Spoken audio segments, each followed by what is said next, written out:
riding high. UKIP unleashed a political earthquake in 2014, topping the European poll in the West Midlands and the wider country. High expectations were set. And what we'll do is put our country first, freedom first, and we will save our country from the EU. And next year at the general election, guess what, folks? We're going to take seats. Well, those hopes were dashed here in Dudley because he came third. But overall, in this region, in the 2015 general election, UKIP took over 400,000 votes and almost 16% of the vote share. Go out, persuade people, bully people. Bit of a scrum, isn't it? It's like a rugby game, isn't it? Hello. Nigel Farage's Brexit bus tour took him from Dudley to Stoke, and his message certainly resonated. Leave got their best result here, and the West Midlands became the Brexit capital of Britain. But then the party lost its star attraction. During the referendum campaign, I said, I want my country back. And what I'm saying today is I want my life back. Gareth, Labour Party, 7,800. The Stoke by-election should have been fertile ground, but new party leader Paul Nuttall's bid to become the next MP failed miserably, and he was left fading into the background. Worse was to come at June's snap election, when all the gains made 2 years earlier were reversed. But do the public think UKIP is finished? I hope so, yeah.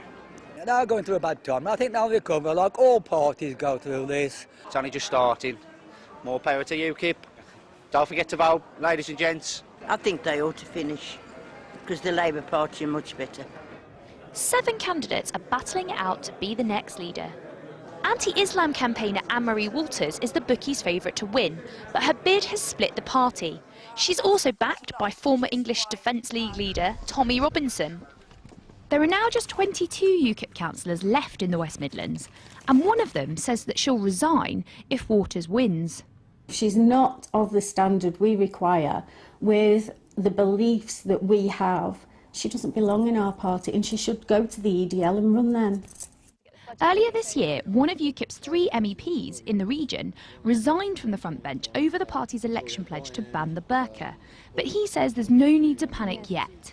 Well, I completely disagree with pretty much everything she says. I think when she's beaten, and I think she will be resoundingly beaten in this leadership election campaign, but we can actually use that as a pointer and say to our opponents, actually, you know, we've had this debate and it was well and truly trounced.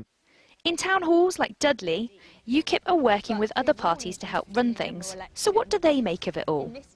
Well, I don't recognise any of the current UKIP members on Dudley Council as being to the extreme far right. So I think they would be as appalled as anybody else if their membership votes with a leader with such distasteful policies. So I would expect that if that happens, if the worst case happens, then really I expect the National Party to implode upon itself.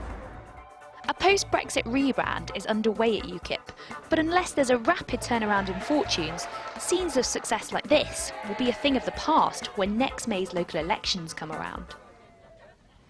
Shelley Phelps and Anne-Marie Waters tells us she's more than happy to debate with her critics in the party, but she's speaking to what she calls the marginalised and forgotten British public. Now, there are 7 candidates running for the leadership. The winner will be declared on Friday. Well, now we're also joined here today by the UKIP MEP, Bill Etheridge. You have said that if Ms Waters is elected to the leadership, you will leave the party. Is that still your view? I find her views unpalatable and her style and approach unpalatable. What I will do, my mind is clear on it. I'm going to speak to the people in my local constituencies associations who I represent as soon as the result is in and tell them how I feel. We'll have a conversation because they put me there, so I shouldn't take any instant reaction, but I know exactly what I think and I'll be making it clear to them, and we'll see where we go from there. But you must have thought this through, and to be absolutely clear, how do you feel as we sit here now about the prospect of leaving this party that you've represented for years in the event of potentially her being elected? She's the favourite. Deeply saddened.